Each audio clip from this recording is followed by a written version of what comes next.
Hey Waffle Gang, I do hope you're well. My name is Mark and today we're checking out some more Reddit stories, and today we're checking out the AmITheDevil subreddit, where a place where it's obvious the OP is the arsehole in this situation. But if you do love a Reddit story, why not consider hitting that like, subscribe, maybe that notification bell too, and let's crack on with today's first story. Much love, guys. Now, today's first story comes from Drummer Swimming 7044, originally on the Am I the Arsehole subreddit, but made its way to the Am I the Devil subreddit, and it says, "Am I the arsehole for staying up late to eat crackers?" Interesting title. Interesting. My girlfriend, female 22 of almost 3 years, told me she's been losing respect for me, male 23, because of my irresponsibility. This was prompted with my action of staying up later than I should have on a work night, because I was going to make crackers and cheese before bed. But I got caught on a limited time event in a mobile game I play. I was only on my phone around 50 minutes. In the middle of me playing, my girlfriend asked me why I couldn't play tomorrow, and telling me we needed to go to bed soon, so can we please make our snacks now? I felt really rushed and hurt. I didn't want to explain to her that it was a limited time event, so I just decided to finish the whole event in that 50 minutes. I finally got up to go make the snack, as it was only 30 minutes past when I was supposed to be asleep, and that's when she tells me, "This is why I feel like I'm losing respect for you. You're not very responsible." I was really upset, and this might be where I'm the arsehole. I told her she's annoying and that she doesn't get to dictate how I spend my time before work. She replied that she also has to get up early too, and doesn't like missing sleep because of her chronic health condition thing, and that I never care about making her feel comfortable before work. She works so early in the morning that I usually just go back to sleep. There's not really any time to do anything, so I don't understand. And complaining that I don't do chores or cook, even though I would if she just told me what she needed done. Oof. To end it, I said whatever. You're not going to listen to me anyways. I'm done talking to you. Good night. Then we just wordlessly went to sleep. It's been a day and a half and she hasn't spoken to me much, but says she's waiting for an apology and to talk about it. I don't think I went over the line, and I don't think there's really much to talk about. I'm still so hurt that she would say she doesn't respect me. Reddit, am I the arsehole? Oh dearie me, it was never about the crackers, was it? Your girlfriend isn't losing respect over crackers. She's losing it because she made a reasonable request. Come to bed because you're both working tomorrow and doesn't really want you banging around in the middle of the night when she's got a chronic health condition. And the wording chronic health condition thing jumped out to me as well, because it's just like, oh, come on, mate. And what was one of the other responses? I'd do chores if you just told me. I was like, oh my word, really? And once again, the crackers was never the issue. It seems to be a pattern that's been building over some time, and that night, that's when it finally cracked. Technical Flan says to OP, "You're an adult with a job. Why do you need someone to tell you to do chores?" Quoting, "I would if she just told me what she needed done," and then says, "Take some initiative, dude. It's really not that hard to find chores that need to be done. You're the arsehole." OP replies saying, "Not sure if this would sway an opinion, but wanted to add context that she's very particular about how she wants things to be done.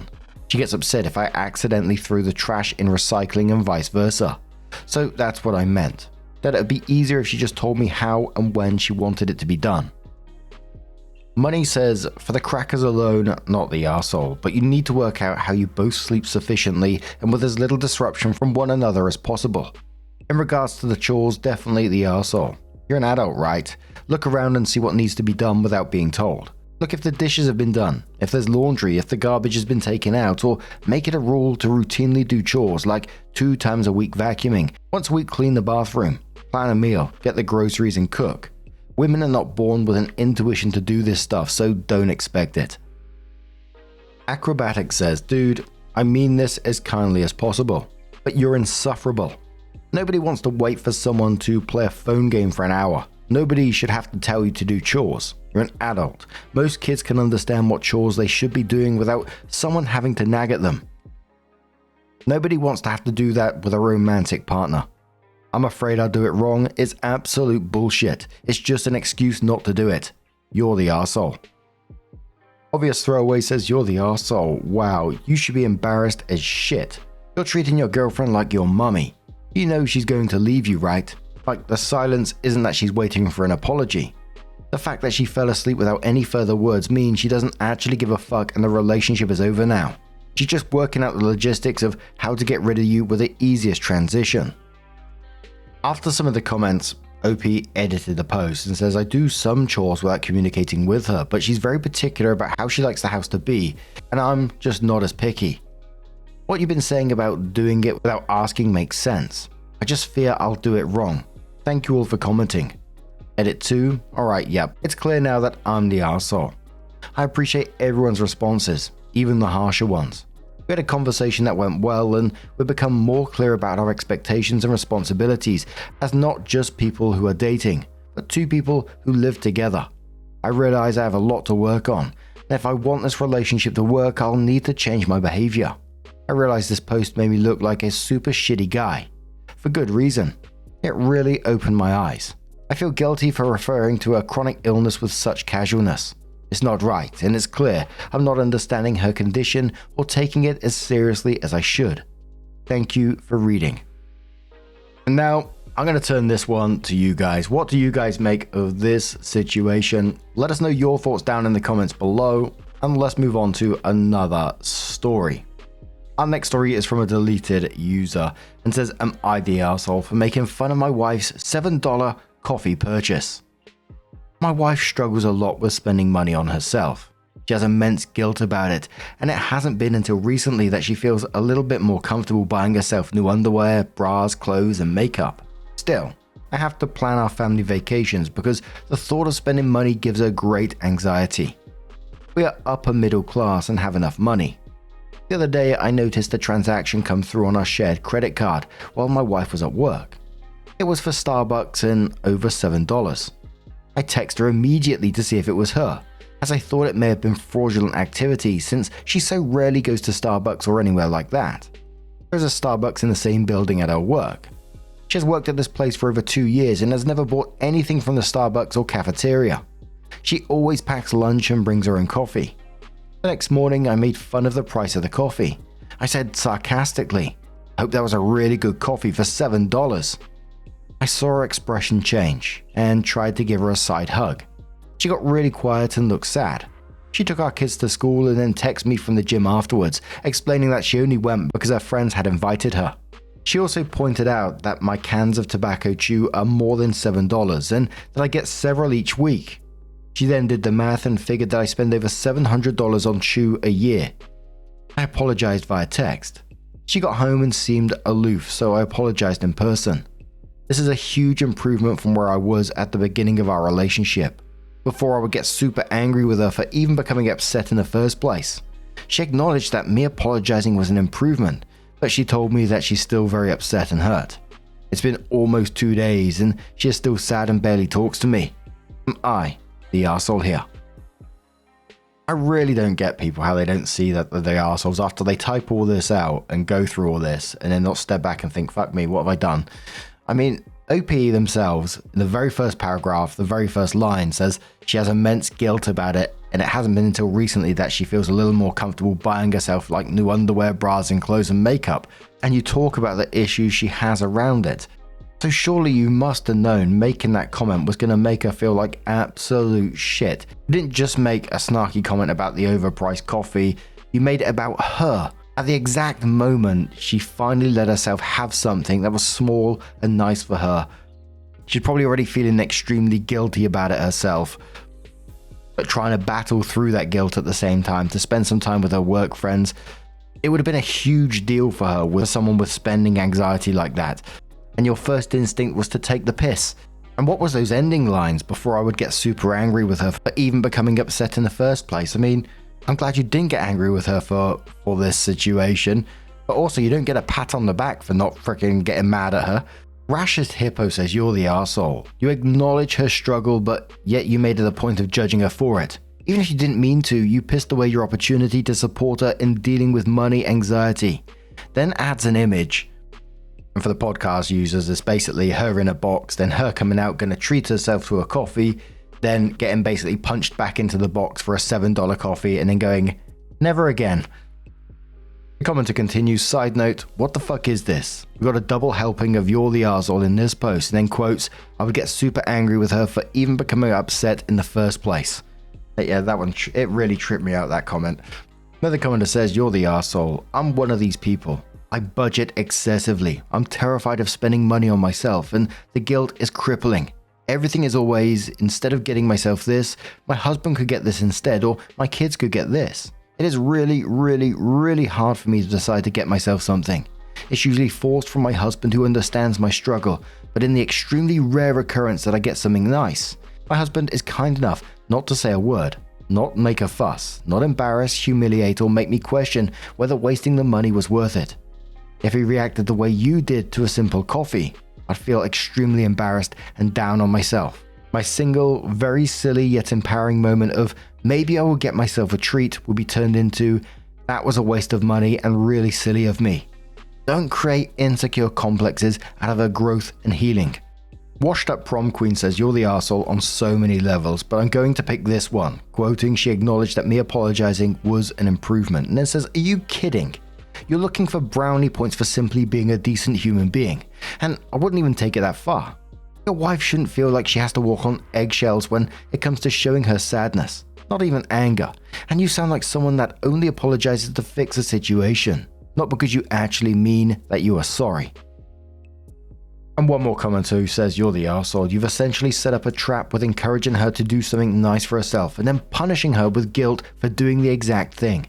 That is an incredibly dysfunctional and nasty dynamic and perspective to have on your life partner. You should be on the same team and uplifting her, not making her feel bad and creating traps for her to fall into. You're making her have to validate and defend innocent, rarely enjoyed pleasures and then seem mystified that she's anxious about spending on herself.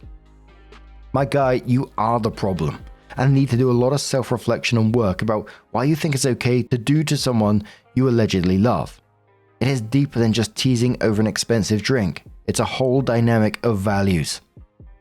But now I'm going to turn this one to you guys. What do you guys make of this situation? Let us know your thoughts down in the comments below, and let's move on to another story. Now our next story comes from 1bicycle172, and it says, am I the arsehole for mum shaming my 20 male, sister 28 female? My 20 male, sister 28 female has a 5-year-old. His dad is not in the picture. She's currently temporarily living with us. My nephew is the most entitled little brat you will ever meet. Super picky eater, constantly jumping around, messy, moody, oversensitive, throwing tantrums all because my sister enables him. Before she moved in with us, I used to feel sad for her, but now I think this is honestly my sister's fault. For example, he keeps bringing in dirty rocks, and instead of telling him not to, my sister washes them for him and lets him keep them, or when he cries over a toy, she always gives in and buys him whatever he wants. He won't sleep without his toys, and he has the worst sleep schedule. He will wake up in the middle of the night wanting to play, or because he just remembered something. She enables this behavior by listening to what he has to say. He's touch sensitive, sound sensitive, light sensitive, sensitive anything, and my sister does absolutely nothing to get him used to it. She also refused to discipline him in any way. I told her to tell him to eat or go to bed hungry, and eventually he'll get hungry and eat. But she refused, saying she won't starve her kid. I told her to stop picking up his toys after him and not give him toys until he learns. She said she won't punish him like that. He still occasionally wets himself, and my sister took him to a pediatrician for that, but they found nothing wrong and recommended to a child psychiatrist. So he got evaluated and didn't get diagnosed with anything, but my sister refuses to believe that is the result of her poor parenting and goes doctor shopping to get him diagnosed. Now, since she moved in with us, my mum has been helping her. When she told us how she's so anxious about moving back because she'll be all alone again, and she loves my nephew and wouldn't change him for the world, but sometimes he can be so hard to handle. I said, that's on you though. She asked me what I meant, and I told her my nephew is hard to handle because she lacks discipline and keeps enabling him. Her gentle parenting clearly doesn't do her any favors. She doesn't get to complain because she paved this way by refusing to listen to our offers. My sister broke down and started crying because there is already too much on her plate. He doesn't get the help he needs. She does the best she can, and she didn't need me mum-shaming her. I apologized but told her there is nothing wrong with him. He already saw a professional. The only help he needs is some discipline. Both my parents sided with my sister, and they're all giving me the cold shoulder. Am I the arsehole? So this 20-year-old dude with no parenting experience seems to have cracked the code that's avoided these medical professionals. Absolutely amazing. I mean, the nephew saw a psychiatrist and came out undiagnosed, and you saw it as, see, it's definitely her fault then. I mean, come on. Some of the stuff he was pointing out was just like typical 5-year-old behavior, right? The little dude wants to collect some rocks, and you saw that as an issue. All of that just made it sound like you're the actual issue here. But Malibu said to OP, I'm sorry, a 5-year-old acts like a 5-year-old and you think you have something to say about it. He sleeps with his toys. Oh no, she takes care of his things. How dare she? She listens to him when he speaks. Awful. Quoting, told her to tell him to eat or go to bed hungry, and this is absolutely fucking not. You're the arsehole. I'm happily child-free. You're the type of person that gives us a bad name. Jocelyn says you're the arsehole. The child sounds like a pretty normal 5-year-old, and you sound fairly inexperienced with children. Gentle parenting is pretty much the standard these days because, well, the old-fashioned ways turned out to have some side effects.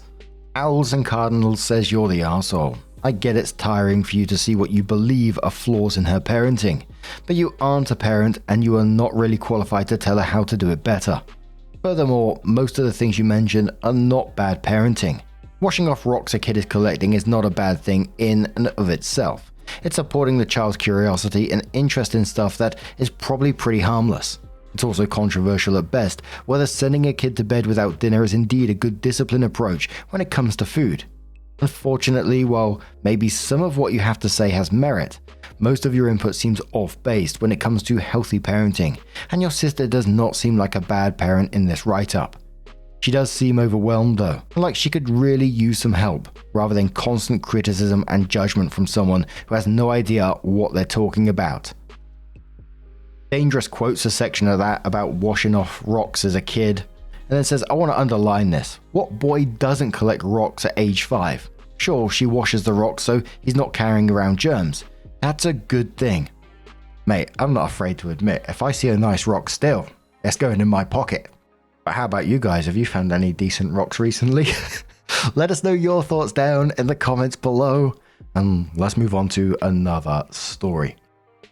Our next story comes from Proud to have been banned, who says, Am I the arsehole for quitting my main job to invest in my podcasting career? I'm not going into my beliefs, but I started a podcast to raise awareness of something serious a few years ago. UFO sightings, anti-gravity, the massive increase in sightings, that kind of thing. And I finally started to get views. 2 weeks ago, I quit my job. It was okay, but I don't get along with a few close-minded colleagues who, in my experience, are willfully ignorant of the dangers. Since then, I've given it my all and podcasted every day, and I've seen growth. Most importantly though, this is what I believe and I feel is my purpose in life. My wife is unhappy to say the least. She thinks this is a really dumb decision and that I'm being selfish putting my beliefs over our income. She works too. My old job was relatively simple, customer complaints and returns, and is going to be automated eventually. True passionate journalism is rare, and I'm just going to say it. With what's coming, it's important people show the truth because I fully believe we will witness a planet-altering incident in our lifetime. Truthfully, am I making money now? No, not really, but could I? Yes. I'm estimating if I grow at this rate I can monetize within 2 months. UAP research is a growing field, and I see myself as establishing myself in the field. If things don't work out in 2 months, I've told her I'll go back to my old job. She thinks this is too long. Am I the arsehole for quitting my main job to invest in my podcasting career? Now, I'm not going to get into the category of your podcast or anything like that, but doing a podcast? Absolutely, why not, right? If you believe in your work and you're putting your all into it, absolutely give it a go. But you're still the arsehole in this situation because you quit your job without any clear financial agreement with your wife. She's not dismissing your passion. She's probably just doing the maths on the situation. You said basically you're going to go from zero income to, trust me, 2 months while she's carrying the bills. And what will happen in 2 months? What kind of income are you talking about? If it's anything like I initially started, it starts off real low. Unless somehow you've gone viral. And all this would be happening while she'd be carrying the bills and growing resentment. Basically, you can't make unilateral decisions in a partnership. I would always say to anyone who's going into content creation of any sort is to, have some sort of backup money to be able to do this initially, keep your first job and work on your whatever platform you're on in the background and see where it goes. But Swimming says, I don't care about what your new job is. You're the arsehole for making her responsible for bills for 2 months without anything to contribute. Gravitational Lens says, so you quit your job to join the crowd spreading rumors and anti-scientific nonsense. Well done. Your wife doesn't work too. She's now the only one working. You didn't have a podcasting career. You currently earn nothing. You claim to stand for true, passionate journalism, but your writing is rambling, contradictory, and poorly structured. Nothing in your text suggests journalistic skill or subject matter competence. Expecting to become an established researcher in 2 months with no credentials, income, or skills is unrealistic. It sounds more like a mental health issue that needs professional attention than a passion. If it isn't, then yes, you're the arsehole. I hope you replied saying it's not anti-scientific. I consider myself a scientist. I know the laws of physics and these things are not following them. Gravitational replies again saying you consider yourself a scientist and a journalist and a researcher, and you're probably ready to open a new chapter in the history of humankind. Every more or less published scientist regularly receives emails with the same boring BS about things that don't follow the laws of physics. This is too common among all sorts of poorly educated buffoons or people having manic episodes. Gen X says, you sound like my husband. We're divorcing. Another commenter says, bold to assume a single person in your career field will continue to take you seriously enough to return to your old job. You're the arsehole. Adults only quit work to chase their dreams when those dreams have already proven to be more lucrative than their day job. If you're as fantastic and amazing as you say, you have no issue establishing yourself on nights and weekends. And one more that says, you're the arsehole. You quit without consulting your wife, put the sole financial burden on her. I genuinely hope you do not have kids or pets, and have a job where you are generating no income. Get a job and do your passion on the side. Revisit if this is something to do full-time by discussing with your wife when you start to generate income. That is, if she doesn't leave you over this. But now, I'm going to turn this one to you guys. What do you guys make of this situation? Let us know your thoughts and let's move on to another story. Now, this next story comes from Topstar3383. Bloody hell, this title. Am I the arsehole for telling our friend that my husband wet the bed? Posting in both subs because I'm newish to Reddit and I'm not sure which one is right for this or what the difference is between the two. My husband and I live across the country from where he grew up. In fact, he hasn't been back to visit his family in years. He enlisted in the military right out of high school and decided to live in one of those states where he'd been stationed permanently. But his mother is ill, so he wanted to go visit this year, as well as see some old friends he hasn't caught up with in a while. I thought it was a great idea because I also have friends who live in that area, and we have some mutual friends there. A small world. We decided we'd visit his family, stay overnight, and then meet up with some of our mutual friends the next day. Well, we stayed the night at his family's, and I woke up to find not only did we oversleep, but he'd wet the bed in the night. I've been with him for a few years now, and that's never happened before. He was a bit worried because it was his parents' guest room, nice sheets and whatnot, so he put some stain remover on them and then put them in the washing machine. It took some extra time out of our plans, plus I misplaced my car keys. It was a whole thing, so by the time we got to the meetup spot with our friends, we were late. One of my friends joked that it was the first time we've seen them in years and we're still late. My husband said jokingly, well, she lost her car keys. So I said, but you wet the bed. I didn't mean it maliciously at all, and the whole table laughed. But my husband was embarrassed. He played it off while we were there, but on the drive home he said he couldn't believe I told him that. I said I didn't want to take all the blame for being late and that it was not a big deal anyway. Anyone could have an accident. My husband said I could have just made up something, anything but tell them that. He still doesn't want to talk to me. Am I the arsehole here? This wouldn't have been a big deal at all to me if it happened vice versa. Space Dinosaur says, "You're the arsehole. Wow. How embarrassing. My heart hurts for your husband, honestly. As a rule, it's generally not okay to bring up intimate things you only learn from having such close proximity to someone from sleeping together without permission, or if the behavior is harmful. Add in that it's an embarrassing moment and one that comes with a lot of shame. Add that this is a stressful moment with his mum's illness. Add in that these are not friends you see often. Yeah, he made a dig about the keys and it wasn't nice, but you went pretty nuclear. You could have responded that you were both scrambled that morning, or that he overslept, or that he needed to do laundry, or anything more innocuous. Yeah, I'd have trouble forgiving my partner for that, to be honest. It's quite a betrayal." Another commenter says, "You're the arsehole. You admit your car keys were a whole thing that caused lateness. Also, there's not shame or stigma to misplaced keys, and the conversation was lighthearted and relaxed. You decided to publicly humiliate your husband in front of his friends he had not seen in years because he said you lost your keys. You are wrong." Different Story says, "Clearly you're the arsehole. Wetting the bed and your wife notices. Embarrassing. Wetting the bed and your wife tells your friends. Absolutely humiliating. It doesn't matter if it's no big deal for you. He's mad for a good reason." Appropriate says, "You're the arsehole. This is the kind of thing that could actually break the marriage, even if it doesn't happen right away. He's not going to forget this, and he may not forgive you." And one more commenter who says, "Good God, I can't imagine the level of shattered trust moving forward here. If I were your husband, I'd feel so utterly betrayed. This is so embarrassing, and you just put him on blast without a second thought. This ship will take years to repair, if it's fixable at all, honestly. Good luck. Major, you're the arsehole here." And yeah, he shouldn't have made it like a your fault in this situation. He shouldn't have turned it on you about, losing the whole car keys thing.